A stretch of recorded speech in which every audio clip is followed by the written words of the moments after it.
de México, al maestro Rafael Barajas, el Fisgón, quien es además el presidente del Instituto Nacional de Formación Política de Morena, quien seguramente se está cargando de risa por esto que está pasando en el Frente Amplio opositor. Solitos están dando cocolazos, jalones de oreja, patadas, sombrerazos y lo que venga. Mi querido Fis, te mando un abrazo, ¿cómo estás? Pues muy feliz, bueno, no feliz, estoy... Te traicionó el subconsciente. Perdón. Pues muy sorprendido, muy apenado y muy sorprendido porque lo que le está pasando al PRD. Yo creo que una vez más van a tener que salir a pedir voto por voto y un recuento sólido de los hechos. Y ahora, yo no sé en qué cabeza cabe que pensaron que siendo un partido marginal, un partido que presume ser de izquierda, cosa que todos dudamos, hacen una alianza con el PRI y el PAN y piensan que no les van a hacer fraude. Digo, si esa ha sido la historia eterna del PRD, ¿no?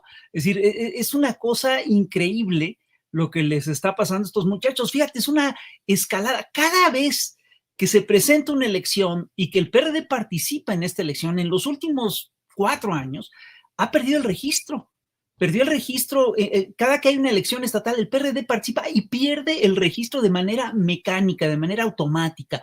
Entonces, pues, ¿ante qué estamos? Pues estamos realmente ante un partido en plena descomposición. Estamos ya ante un partido que ha forjado con mucho ímpetu su propio entierro. Yo te recuerdo que en 2006 el PRD ganó la elección presidencial con Andrés Manuel López Obrador al frente. Es decir,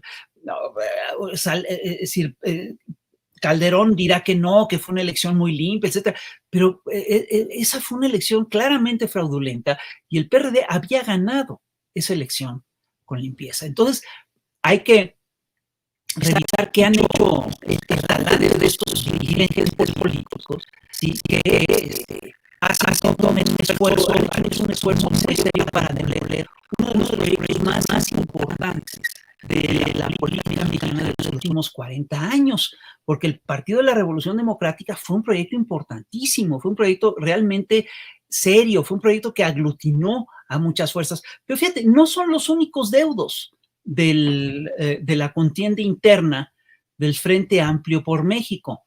También tenemos a Silvano Aureoles, también tenemos a Cabeza de Vaca, ¿no? Que es otro personaje que es un caso increíble, porque es un tipo que está prófugo de la ley y que hizo pre-campaña desde un lugar no determinado, ¿no? Porque no lo fueran a agarrar.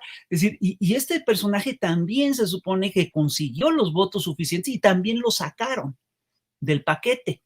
Y tenemos también unas denuncias muy sólidas, muy fuertes, de este actor panista que estaba metido en la contienda y que fue a decir que Marco Cortés le pidió que declinara a favor de Xóchitl porque todo ya estaba hecho. Jorge Luis Preciado.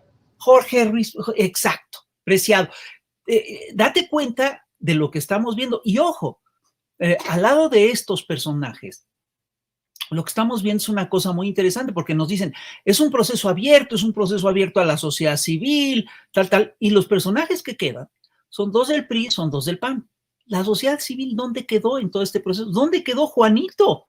¿No? Que se supone que tenía, ese era mi favorito, debo confesarte, ¿no? ¿Dónde Oye, quedó? Sí. Dice Jaime Ballesteros en el chat, y creo que es uno de los mejores mensajes que han enviado, de las mejores opiniones. Dice, Jesús Zambrano pensó que en el PRIAN le iban a respetar eso de que perro no come perro, y ya se dio cuenta que ni esa le respetaron en la alianza putrefacta. No, pero además está muy claro que es una decisión que están tomando las élites económicas del país. Es una decisión en la cual estos partidos realmente están funcionando como marcas. Es decir, hay toda una lógica de libre mercado en todo este proceso. Es decir, Claudio X González hace su inversión, el empresariado hace su inversión, invierte en productos que son el PAN, el PRI, el PRD y espera tener los resultados, espera tener resultados rentables de todo este proceso. Entonces, obviamente es una simulación todo el proceso electoral del Frente Amplio por México. Está claro que es una mentira de cabo a rabo, y lo vimos desde que trataron de integrar su equipo, esta especie de INE, donde estaba Sergio Aguayo y todo, ¿no? Que se deshizo a las 24 horas, ¿no? Y lo estamos viendo con estos resultados. Ahora, sí me parece increíble la situación de extrema debilidad que tiene el PRD, que dice que está descontento con los resultados, porque sabe que lo pusieron fuera, y dice que pone en pausa su relación con el Frente, pero que va a seguir ahí. Que pone en pausa, ¿qué quiere decir? Que no va a participar en la reunión de hoy, que decir, ¿hasta dónde llega, hasta dónde va a llegar esta negociación? ¿Qué les pueden prometer? Y lo que dice Paco Cruz es correcto. Lo que están viendo ahorita, lo que vamos a ver ahorita, es el reparto de las plurinominales, porque tampoco pueden aspirar a muchas diputaciones por la vía directa, y mucho menos los señores del PRD, ¿no? Entonces, es de veras una pena, una vergüenza lo que han hecho estos señores con un proyecto por el que mucha gente sacrificó su vida. Yo te recuerdo que en tiempos de Salinas mataron a cientos de perredistas por defender el derecho al voto, por defender la limpieza electoral. Y lo que hicieron estos señores pues es muy grave, ¿no? Y obviamente esto, Claro. pues sí, se explica que tenga un costo político, y el costo político es que se están quedando absolutamente solos. Oye, querido Fis, en la mañanera el presidente Andrés Manuel López Obrador exhibió a una consejera electoral, a una consejera del INE, la consejera Zavala, y creo que esto es muy grave, porque ya lo venía señalando en diferentes conferencias matutinas el presidente, que por cierto es un reflejo de lo que tú publicas en uno de tus más recientes cartones, de tus más recientes caricaturas. Pero primero lo que dijo el presidente en la mañanera sobre la Sí, claro. consejera Zavala, y luego vemos tu cartón del día de hoy. Volverlo a poner para que vean de dónde está, la mala fe, la mentira, ¿no? ¿Cómo son de adversarios, además más de hipócritas, los conservadores? Y muy, muy corruptos, muy, muy corruptos. No todos, la mayoría.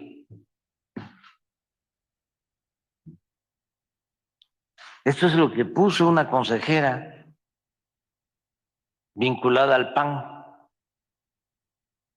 para que me acusaran. Escribió en su denuncia que yo había dicho que esa persona fue elegida por un grupo de hombres que la han impuesto, porque me acusan, ¿cómo se llama? De violencia política de género. Entonces, para cuadrarme, ¿no?, el delito o la falta, le puso esto para que se me acusara de violencia política de género. Fue elegida por un grupo de hombres que la han impuesto. Y yo dije esto.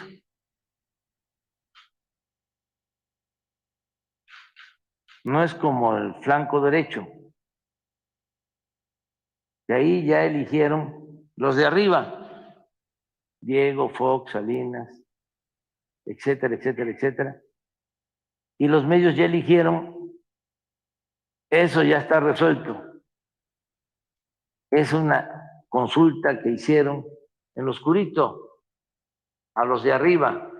el gerente del bloque conservador, Claudio X González, y ahí pusieron, donde digo que fue elegida por un grupo de hombres que la han impuesto. Nada, lo interpretaron. Con el siguiente texto.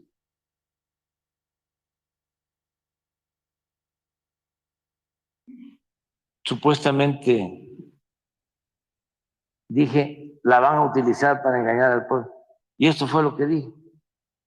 Entonces escogieron porque piensan que van a engañar con una mujer que nace en un pueblo de Hidalgo y que habla de manera coloquial, directa, dice groserías, pero pues la gente ya no se va a dejar engañar. Hubo uno que hablaba de tepucatas, ¿no? Pues ahí está cómo exhibe el presidente Andrés Manuel López Obrador a Claudia Zavala, la consejera del INE, que además preside, si recuerdo bien, a ver si no me falla la memoria, la Comisión de Quejas y Denuncias en el Instituto Nacional Electoral. Va de la mano con lo que publica el FIS, con la caricatura que le voy a presentar a continuación, una de las obras de arte del maestro Rafael Barajas el Fisgón. No sabemos si pedir una disculpa porque mandamos callar al presidente por algo que no dijo, o si lo mandamos callar de nuevo porque nos puso en ridículo, y ahí están los magistrados del Tribunal Electoral del Poder Judicial de la Federación. Pues ya queda claro que no solamente son los magistrados, sino también consejeras del INE como la señora Claudia Zavala. Y mi querido Fis, pues arrecia esta guerra judicial, esta guerra sucia contra el presidente Andrés Manuel López Obrador. Mira, yo creo que no acabamos de medir lo grave que es que el Tribunal Electoral, a partir de un informe mal hecho del INE, tendenciosamente operado por el INE, de un sector del INE, de la consejería del INE, le quiere imponer medidas medidas cautelares al presidente de la República por algo que no dijo. Es una cosa increíble. Date cuenta de lo que estamos hablando. Al presidente de la República lo están acusando, es decir, lo están sancionando por algo que no hizo el presidente de la República. Yo te pregunto esto, si pueden hacer esto con el presidente de la República, ¿dónde quedamos el resto de los mexicanos? ¿Qué pasa con los gobernadores? ¿Qué pasa con los ministros? ¿Y qué pasa con los ciudadanos comunes y corrientes? ¿No? Es decir, ¿quién puede defendernos de un aparato judicial de este tamaño? Porque es curioso, porque ahorita el Tribunal Electoral se lava las manos diciendo, bueno, yo no puse, nosotros sancionamos a partir de cómo estaba escrita la demanda, pero perdón, la demanda en primer lugar está mal escrita y la tendrían que haber revisado. ¿Cómo le van a creer así nomás a la consejera Claudia Zavala sin revisar las palabras textuales del presidente? Porque es increíble, porque quieren interpretar la ley al pie de la letra, ¿sí? A partir de unas frases que son inexactas. No puedes hacer eso. Eso es eso es totalmente absurdo. Si la ley es muy específica y la ley establece que para que haya violencia de género se tiene que cumplir ciertos factores y las frases tienen que ser como muy precisas y muy claras. Esos presupuestos no se cumplieron en este caso y sin embargo se lanzan a hacer todo su procedimiento contra el presidente de la República. Es que es muy grave. Y la otra cosa es que pues esto, por supuesto, es decir, esto es básicamente guerra judicial. Es lawfare puro y duro. Es guerra judicial a todo lo que da. ¿Qué es la estrategia que han utilizado las derechas de todo el continente latinoamericano, el subcontinente latinoamericano, contra todos los gobiernos progresistas? Y hoy en México, esta estrategia está a todo lo que da, a todos los niveles. Hay dos casos que me gustaría que pensáramos y que son muy emblemáticos de esto. Además, de la acusación contra el presidente de la República. Bueno, 3 casos.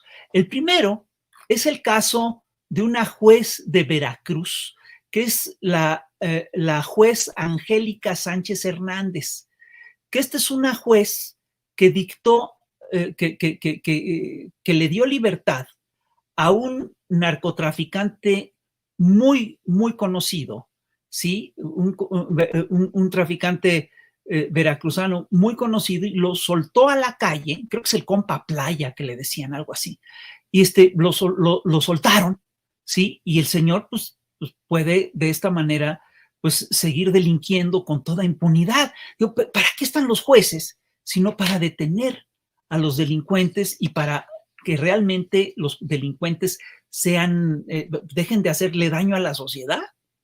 Y esta juez fue liberada por otra jueza, que es la jueza Daniela María León Linarte, que dio un plazo de 24 horas para que Angélica Sánchez Hernández fuera puesto en inmediata y absoluta libertad sin condicionamiento alguno. Estás hablando de cosas muy graves, es decir, y yo te lo voy a decir con toda honestidad, aquí no parece que estén actuando para defender a la ciudadanía, no parece que estén actuando por apego a las leyes. Parece que los jueces están actuando, digamos, con una suerte de espíritu de cuerpo para defender a los suyos, aunque sean chuecos. Y eso, no es el único caso que hay de esta calaña. Hay otro que es posiblemente hasta más doloroso, ¿no? Que es el caso de Uriel Carmona Gándara, que es el fiscal de Morelos, que había dejado sembrado Graco Ramírez. Y esto es una cosa que hicieron muchos de los gobernadores del viejo régimen. Si tú recuerdas, a Jorge Winkler en Veracruz, el fiscal Jorge Winkler lo deja pues el gobernador saliente.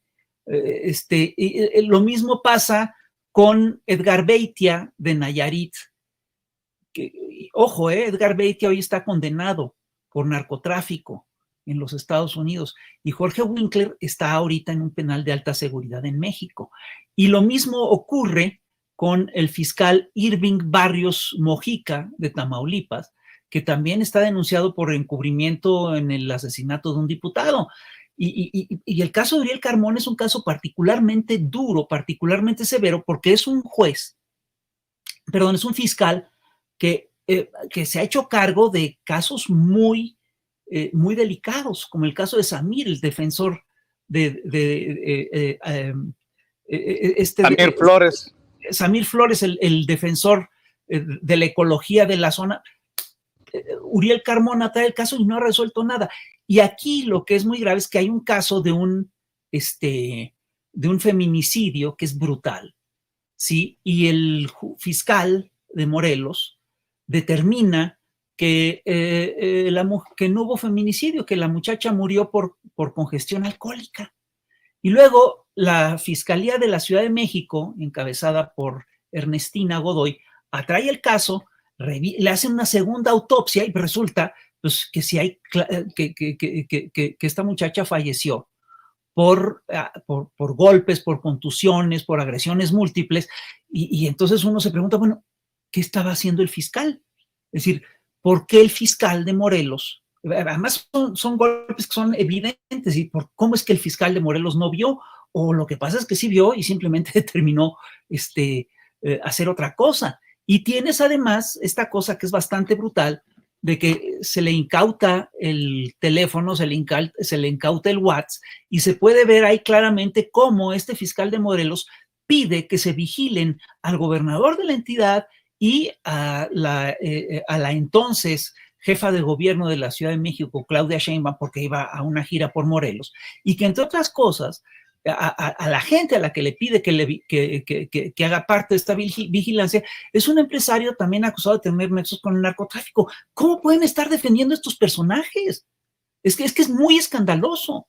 Es decir, sí está cada vez más claro que se necesita cirugía de fondo, se necesita hacer una reforma urgente y radical a todo lo que es el Poder Judicial. Y fíjate, como parte del proceso de la guerra judicial, tenemos los procesos que se están haciendo contra los libros de texto, que es una cosa increíble. Es muy claro que Claudio X González tiene un aparato jurídico que está dedicado a montar amparos, casos de demandas, litigios, y que hasta tiene una empresa a la que le ponen litigio estratégico.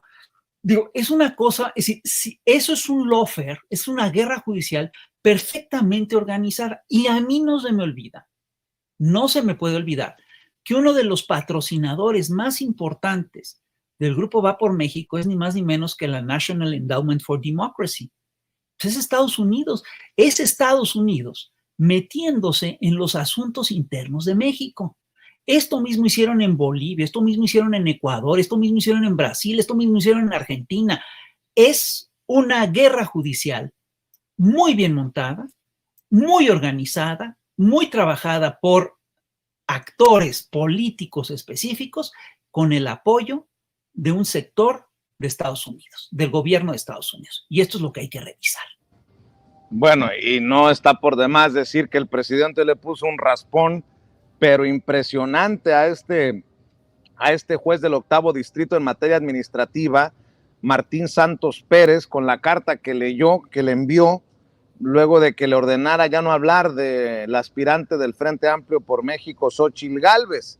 El presidente le advierte malicia efectiva de mi parte, pero el de la malicia es usted. Así le contesta el presidente al juez, que se ha dedicado a proteger delincuentes, lo señala, por proteger, entre otros, a Joaquín Guzmán Loera para que no en su momento fuera extraditado a Estados Unidos. Choque frontal, choque de trenes, y yo nada más quiero decir que te lo he escuchado a ti y aquí en Sin Censura ya por años, que hay que estar con el ojo encima, que hay que estar al pendiente y entender que en esta cuarta transformación no todo se acaba cuando se vaya el presidente Andrés Manuel López Obrador.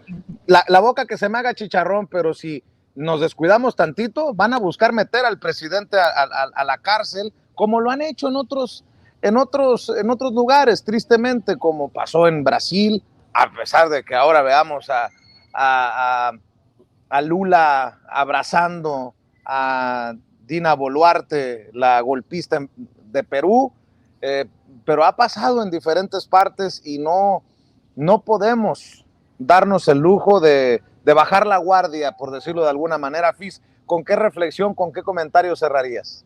Sí, mira, lo de la guerra judicial viene aparejada con una guerra mediática. Y fíjate que tienen una peculiaridad la guerra mediática y la guerra judicial. Yo pensaba que la guerra mediática sola tenía que ser permanente, y la guerra mediática es permanente. En el momento en el que dejan de atacar, aunque sea con mentiras, pierde efectividad, desfondan todo lo que han construido durante mucho tiempo. Entonces, porque de repente aflora la verdad y la verdad tiene su peso específico. Pero lo que estamos viendo es que la guerra judicial también es permanente. Es parte de la estrategia, es parte de la razón de ser, es parte de las bases de la guerra judicial, el también ser permanente. Entonces, pues sí, estamos viendo cómo están sentando las bases para hacer juicios políticos al final de este sexenio contra actores relevantes de la cuarta transformación. Uno de ellos, por supuesto, que sería Andrés Manuel López Obrador. Es decir, lo acusan de lo que sea, lo acusan de todo, y si no avanzan más, es porque la campaña mediática no prende, porque existen las mañaneras, porque existen estos espacios como el tuyo en el que se puede disentir de la voz dominante de los grandes medios, pero también están en guerra, por ejemplo, contra Hugo López-Gatell, al que acusan de genocidio. Fíjate bien, de genocidio. Al hombre que organizó la vacunación en todo el país, lo acusan de la vacunación contra el COVID, al que estuvo dando la cara ante la epidemia, lo acusan de genocidio. Entonces, no será raro que busquen llevar a la cárcel a Andrés Manuel. Es decir, que no se te haga raro, pero bajo ningún concepto, a él, en especial a figuras que les molestan, a las figuras que los han perseguido. Por ejemplo, se van a ir contra Raquel Buenrostro, se van a ir contra Pablo Gómez, se van a ir contra actores éticos de la 4T, ¿sí? Que les molestaron durante su gobierno. Entonces, por supuesto, yo sí te apuesto lo que quieras, desde ahorita te apuesto a que van a buscar litigar contra López Obrador y van a buscar meterlo a la cárcel. Ya me asustaste. También estaremos en la lista tú y yo. Con menos cargos, digamos. Pero es parte de lo que hacen. Pero es parte de lo que hacen, es parte de su tarea. Es parte de lo que permite desacreditar a todos estos actores. El caso de Rafael Correa en Ecuador es increíble. Ahorita que acaba de ocurrir el asesinato del candidato, de este candidato presidencial. Pero hay que sacar el caso de Rafael Correa. Es increíble. Entre los litigios, entre las cosas que se presentan, hay una acusación que acusa a Rafael Correa de una cosa que se llama influencia psicológica. Es decir, que Rafael Correa ejerció una influencia psíquica, ¿no? Que Rafael Correa tuvo influencia psíquica sobre algunos actores para que se robaran el erario. Y perdón, pues es una barbaridad, porque lo que no le perdonaron a Lula es sacar a tanta gente de la pobreza. Lo que no le perdonaron lo que no le perdonaron a Correa es sacar a millones de la pobreza. Y los datos del Coneval ahora nos dicen que estamos sacando, que este gobierno ha sacado de la pobreza. Primero dicen que 5 millones, ahora dicen que a 8.9 millones de mexicanos. Es una cosa brutal. Y es decir, perdón, estas son las cosas que molestan a las derechas. Y yo sí creo que van a ser, que la guerra judicial va a arreciar. Y sobre todo, si no les va tan mal en las elecciones. Pues a dar la batalla desde esta trinchera, querido Fisgón. Le mando un abrazo al querido Fisgón en donde te encuentres, ahí en tu oficina. Ya sabes que se te respeta, se te admira, @FisgónMonero para que lo busque en Twitter. Y nosotros estamos al pendiente para seguir hablando sin censura en estos espacios cuando te dé la agenda, cuando te dé la vida, querido Fis. Pues siempre me da, con ustedes siempre habrá tiempo, siempre nos hacemos un campito y es un gusto verte y es un gusto estar con tu auditorio y con tu público, a quien les mando un abrazo muy cariñoso y muy fuerte, y pues decirles, hay que seguir peleando esto, porque esto va a seguir durante mucho rato. Te mando un abrazo, querido Fis. Rafael Barajas, el maestro Rafael Barajas, el Fisgón, presidente del Instituto Nacional de Formación Política de Morena, hablando con nosotros sin censura.